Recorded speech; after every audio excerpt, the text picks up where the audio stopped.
ابن زیاد جو کوفہ کا گورنر تھا اور جس نے کربلا کے اندر جتنا ظلم ہوا سارے احکامات ابن زیاد کے چلتے تھے.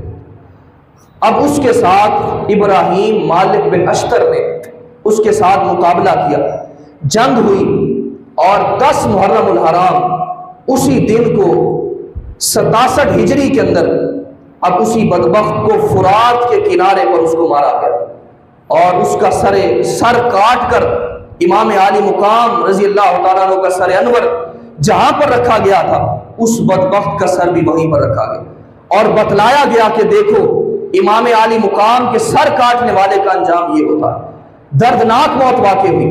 عزیز محترم علماء کرام نے لکھا ہے کہ جو بھی امام عالی مقام اور کربلا کے واقعہ کے اندر ملوث تھے اللہ رب العزت نے ان کو دردناک انجام سے دوبالا کیا.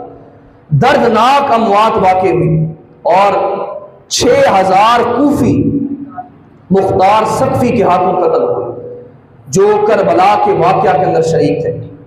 اور کچھ لوگ ایسے تھے جنہوں نے مختار سقفی کے ہاتھوں تو نہ چڑھے مگر اللہ رب العزت نے ان کو ایسی بیماریاں عطا فرمائی. کبھی چیچک کا مرض ان کو لاحق ہوا، کبھی طاعون کا مرض لاحق ہوا.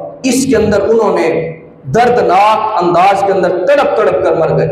تاریخ الخلفاء کے اندر علامہ جلال الدین سیوطی رحمۃ اللہ علیہ فرماتے ہیں کہ واقعہ کربلا کے کچھ عرصہ کے بعد کوفہ کے اندر چیچک کا مرض پھیل گیا اور جنہوں نے امام حسین رضی اللہ تعالیٰ عنہ کو قتل کیا تھا اور اس قتل کے اندر شریک تھے اور کربلا کے اندر اہل بیت اطہار کے گلشن کو بکھرنے کے اندر جن کا تھوڑا تھوڑا بھی حصہ تھا اللہ رب العزت نے ان کو یہ سزا عطا فرمائی کہ ان کی اولادوں کو 1500 کے جو قریب تھے اللہ رب العزت نے اس چیچک کے مرض کی وجہ سے ان کو اندھا کر دیا. وہ اندھے ہو گئے تھے. محترم ابن زیاد جب اس کا سر کاٹا گیا اور اس کے سر کو رکھا گیا اور دوسرے سروں کے ساتھ اس کا سر پڑا ہوا ہے.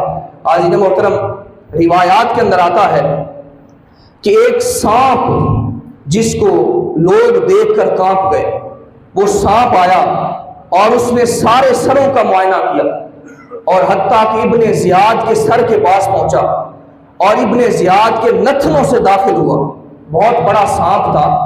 ابن زیاد کے ناک کے سے اندر سے داخل ہوا اور منہ کے ذریعے سے باہر نکلا اور حتیٰ کہ کافی دیر کے بعد سر کے باہر سے نکلتا اور یہ عمل اس نے 3 مرتبہ دہرایا اور پھر غائب ہو گئے. عزیز محترم جنہوں نے بھی